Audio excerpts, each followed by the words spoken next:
तो levelling season 2 episode 1 की starting में जिनवू सो रहा होता है। तभी यहाँ पर उसकी बहन जिन्हा का कॉल आता है। जिनवू की बहन उससे पूछती है कि क्या वो अभी तक सो रहा है। जिनवू बताता है कि हाँ, वो बहुत थक गया था इसीलिए। तभी जिन्हा उसको बताती है कि आज उसको जिन्हा के स्कूल में आना है। अगले सीन में यहाँ पर जिनवू की बहन उसको देखकर थोड़ा सा हैरान हो जाती है, क्योंकि इस टाइम पर जिनवू काफी ज्यादा कूल लग रहा होता है। स्कूल की बाकी लड़कियां भी जिनवू को देखकर ये सोच रही होती है कि उनके स्कूल में ये हैंडसम लड़का कौन आ गया। जिन्हा यहाँ पर जिनवू से कहती है कि अगर वो चाहे तो वो उसकी गर्लफ्रेंड बना सकती है, लेकिन जिन्हो यहाँ पर उसके गाल खींचने लगता है। अगले सीन में यहाँ पर जिन्हो जिन्हा की टीचर से मिलता है।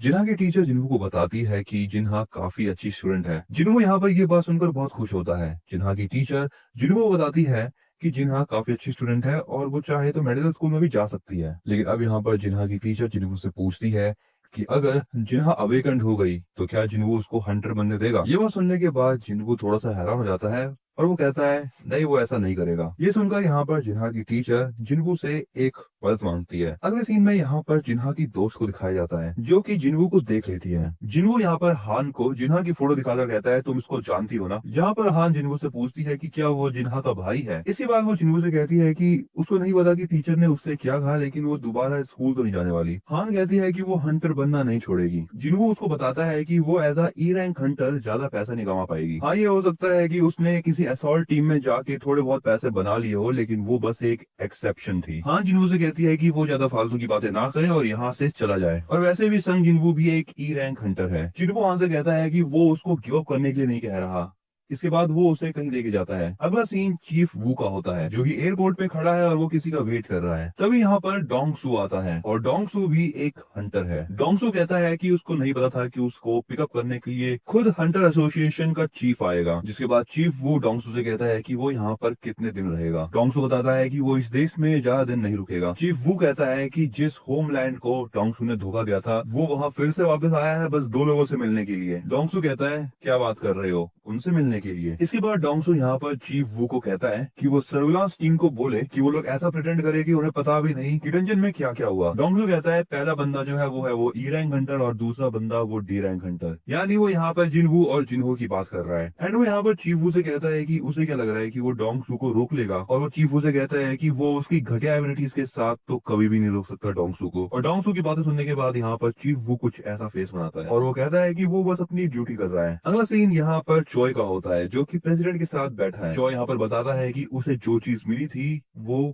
पानी में पड़ी हुई मिली थी और वो एक टाइप के पंख हैं। प्रेसिडेंट बोलता है कि वो लोग समुद्र उड़ के पार करने की कोशिश कर रहे थे। चॉय बोलता है कि वो लोग ज्यादा दूर तक नहीं उड़ सकते। इसके बाद प्रेसिडेंट बोलता है चलो ठीक है, और वो लोग और भी ज्यादा क्लूज के बारे में पता लगाएंगे। अगला सीन यहाँ पर एक डंजन गेट का होता है, तो सामने दो आदमी होते हैं एंड तभी यहाँ पर जिन्वू आता है। सांगविन यहाँ पर बोलता है कि उन्होंने ये चीज एक्सपेक्ट नहीं करी थी कि जिन्वू उन्हें कांटेक्ट करेगा। यहाँ पर जिन्वू के साथ हान भी आ रखी होती है। सांगविन हान को देखकर बोलता है मैं तो तुमसे पहले भी मिल रखा हूँ। अब यहाँ पर ये दोनों आदमी कहते हैं कि ये उनका प्लेजर है कि वो जिन्वू की हेल्प कर पा रहे हैं। सांगविन बताता है कि ये जो जगह है वो अब एक गेट एरिया बन चुका है और ये जो गेट है इसका लेवल है सी। तभी यहाँ पर इनके पीछे एक आदमी आके कहता है कि जल्दी ये सारी बातें खत्म करो, क्योंकि वो यहाँ पर पिकनिक करने के लिए नहीं आए हैं। जिन्हों सांगविन से पूछता है कि आखिर ये बंदा कौन है। सांगविन बताता है कि इसका नाम है किम चुल और ये एक ए रैंक हंटर है। सांगविन कहता है कि ये एक ऑन साइट प्रैक्टिस है और इस असॉल्ट टीम का जो लीडर है वो है किम चुल। इसके बाद यहाँ पर ह्यून कहता है उन्होंने जिन्हू को ये चीज देखने के लिए बुलाई,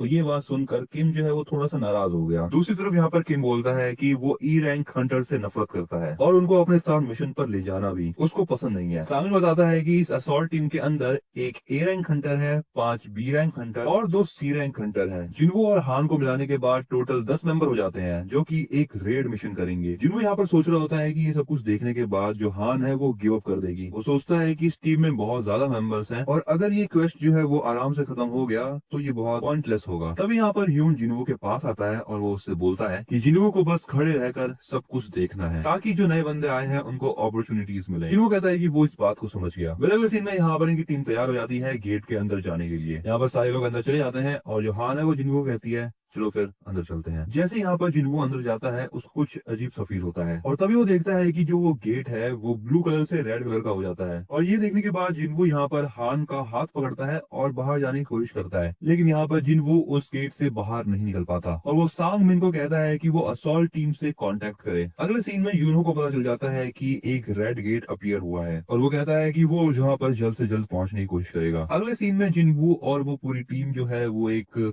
अलग ही जगह पर होती है। इन लोगों को यहाँ पर कुछ समझ नहीं आ रहा होता कि उनके आसपास से चल क्या रहा है और वो देखते हैं कि गेट जो है वो गायब हो चुका है। इसका मतलब ये है कि वो लोग वापस नहीं जा सकते। किम चुल बताता है कि ये एक रेड गेट है। हान जिन्हू से कहती है ये रेड गेट क्या होता है। जिन्हू बताता है कि रेड गेट रेगुलर गेट से डिफरेंट होता है। रेड गेट के डंजन के अंदर जो भी घुसता है उसका आउटर वर्ल्ड से कॉन्टेक्ट कट जाता है और अगर रेड गेट से बाहर निकलना है तो रेड गेट के बॉस को डिफीट करना होगा या फिर वेट करना होगा डंजन के कोलैप्स होने का। जिन्हू बताता है कि इस डंजन के अंदर बहुत सारे मैजिक बीस्ट भी आते हैं। ये दोनों यहाँ पर बात कर रहे होते हैं कि तभी यहाँ पर हान के ऊपर एक अटैक होता है, लेकिन यहाँ पर जिनवू उसको बचा लेता है और यहाँ पर ये चीजें जो है वो ये औरत नोटिस कर लेती है। वेल ये जो अटैक किया होता है वो इन लोगों ने करा होता है और इन्हें आइस एल्फ कहा जाता है। जिनको कहता है कि वो लोग बहुत दूर है इसीलिए उन्हें कोई सेंस नहीं कर पाया और इन्होंने दो वीकेस्ट लोगों को टारगेट करा, जिसमें से एक ये बंदा था और दूसरी हान थी। जिन्हों यहाँ पर सोचता है कि अगर वो 2 महीने पहले वाला जिनको होता तो वो मर जाता अभी तक। और यहाँ पर ये एल्फ जो है वो हरामी जैसी शक्ल बनाते हुए इन्हें डराने लगते हैं, जिसके बाद ये एल्फ यहाँ से भाग जाते हैं। हान जिन्हों से पूछती है आखिर ये लोग थे कौन। जिनको बताता है कि ये लोग आइस एल्फ थे और इनके अटैक करने का तरीका बहुत ज्यादा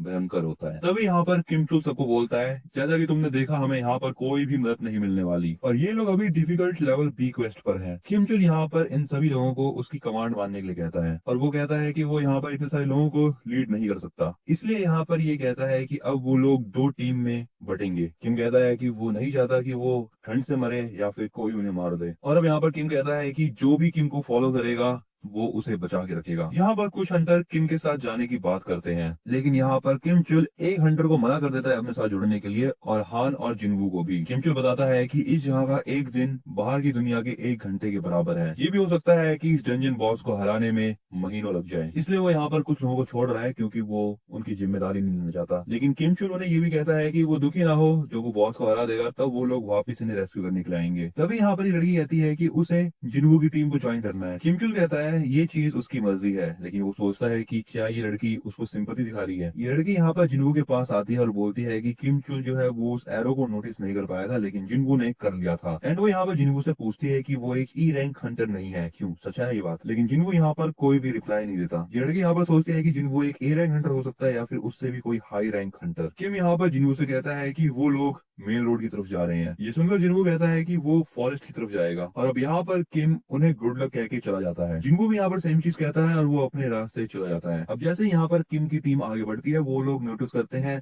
एक पेड़ को। किम देखता है कि उस पेड़ के ऊपर स्क्रैचेस के निशान है। किम चू बताता है कि ये काम आइस बियर्स का है एंड वो ये भी कहता है कि वो सारे ई रैंक हंटर जो है वो गए काम से। अब किम चू यहाँ पर सोचता है कि उस टीम में एक सी रैंक हंटर है और एक बी रैंक हंटर है, लेकिन तब भी वो जिनवू को टीम लीडर क्यों समझ रहे हैं। लेकिन तभी यहाँ पर अचानक से किम चुल सभी को लड़ाई के लिए तैयार होने के लिए कहता है और यहाँ पर उनके सामने होते हैं आइस बियर्स। जैसे यहाँ पर एक आइस बियर किम चुल के ऊपर अटैक करता है, किम चुल अपनी शील्ड आगे कर देता है जिससे उस आइस बियर का एक हाथ टूट जाता है और यहाँ पर इस चीज का फायदा उठाते हुए किम चुल उसको लपेट देता है। इसके बाद यहाँ पर इनकी लड़ाई चालू हो जाती है और अगला सीन होता है जिनवू की टीम का। यहाँ पर पार्क ही जिनवू से कहती है क्या तुमने वो पेड़ पर स्क्रैचेस देखे हैं। वो यहाँ पर जिनवू को बताती है कि यहाँ पर आइस बियर्स रहते हैं तो इसलिए अच्छा ये रहेगा कि वो यहाँ से चले जाएं। लेकिन यहाँ पर जिनवू सबको फॉरेस्ट के अंदर जाने के लिए कहता है। जिनवू कहता है कि उन आइस एल्फ से लड़ने के मुकाबले में इन आइस बियर से लड़ना ज्यादा आसान है। पार्क सोचती है कि उसने इस बारे में सोचा ही नहीं। अब यहाँ पर ठंड ज्यादा होने की वजह से जिनवू अपनी इन्वेंट्री में से इन सब के लिए एक अच्छा कोट निकालता है। जिनवू की इन्वेंट्री देखने के बाद यहाँ पर ये बाकी हंटर्स कहते हैं उससे कि क्या ये सब स्पेस मैजिक है। ये हंटर कहता है कि हाई रैंक हंटर के पास खाली 2 या 3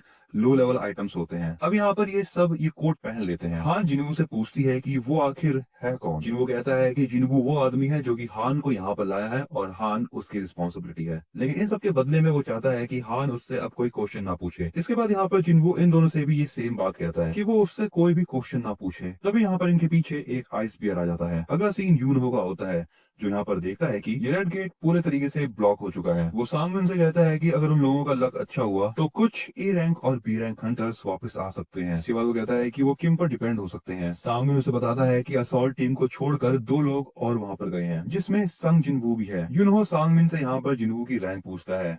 सांगमिन बताता है कि उसकी रैंक ई है, लेकिन हो सकता है कि वो बंदा रीअवेकन्ड हो, लेकिन जिन्हों ने ऐसा उसे कुछ डायरेक्ट कहा नहीं है। तभी यहाँ पर ये बंदा डोंगसुक आ जाता है। डोंगसुक कहता है, अरे वाह, यहाँ पर व्हाइट टाइगर गिल्ड के मेंबर भी आ रखे हैं। जिसके बाद वो इस बंदे से पूछता है क्या यहाँ पर लेवल ए का गेट अपीयर हुआ है। यूनो यहाँ पर डोंगसुक को देखकर थोड़ा सा गुस्सा हो जाता है। डोंगसुक भी बताता है कि उसने ये चीज एक्सपेक्ट नहीं करी थी कि वो यहाँ पर यूनहो से मिलेगा। यूनो डोंगसुक से कहता है, तुम यहाँ पर क्या कर रहे हो, तुम तो अमेरिका में थे ना। लेकिन डोंगसो यहाँ पर यूनहो से कहता है कि एक ई रैंक हंटर जो कि तुम्हारे गिल्ड का मेंबर भी नहीं है, तुमने उसको यहाँ पर जाने के लिए कैसे दिया। और यहाँ पर डोंगसू जो है वो जिन्वू की बात कर रहा है। यूनो यहाँ पर सोचने लगता है कि आखिर ये बंदा जिन्वू को कैसे जानता है। यहाँ पर जो डोंगसू है वो जिन्वू से मिलने के लिए आ रखा है, लेकिन वो गेट के अंदर नहीं जाता उससे मिलने के लिए, क्योंकि वो जा ही नहीं सकता अंदर, है ना। शिवू यहाँ पर सोच रहा होता है कि जिन्वू एक लकी बंदा है, क्योंकि ये गेट रेड हो गया, क्योंकि इस वक्त डोंगसू भी जिन्वू से नहीं लड़ सकता। अगला सीन जिन्वू का होता है, जो कि यहाँ पर इन सभी आइस बियर्स को बस अपने हाथों से मार देता है। ये चीज देखकर यहाँ पर बाकी लोग शॉक हो जाते हैं। और यहाँ पर इन सभी आइस बियर्स को मारने के बाद जिन्वू ने अपना लेवल अप भी कर लिया है। अगले सीन में यहाँ पर हान बाकी हंटर्स के साथ बैठकर खाना खा रही होती है। यहाँ पर हंटर कहता है कि जिन्वू ने अकेले ही उन सारे बियर्स को मार दिया। हान कहती है कि जिन्वू इतना लड़ा, लेकिन तब भी वो खाने के बाद एक्सरसाइज करने गया है। लेकिन यहाँ पर दूसरी तरफ जिन्वू जो है वो एक्सरसाइज नहीं कर रहा होता, वो अपनी शैडो आर्मी को बुला लेता है। यहाँ पर जिन्वू की शैडो आर्मी निकल जाती है और इसके साथ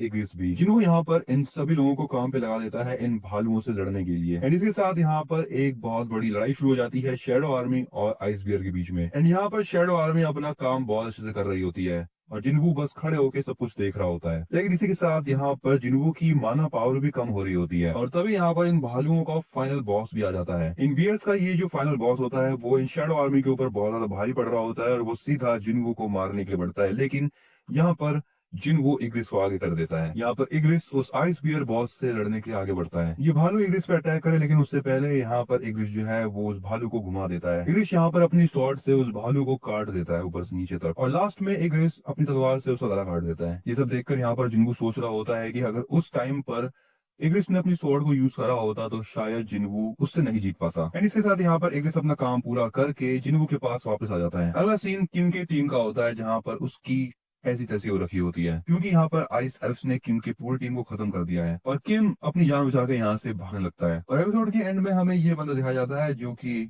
कुछ तो बवाल है। और इसी के साथ बड़ी यहाँ पर ये एपिसोड होता है एंड। तुम्हें एपिसोड कैसा लगा इसके बारे में तुम मुझे कमेंट के अंदर बताना। तुम इस चैनल को सब्सक्राइब कर लो नेक्स्ट एपिसोड के लिए और लाइक करना बिल्कुल भूलना इस वीडियो को।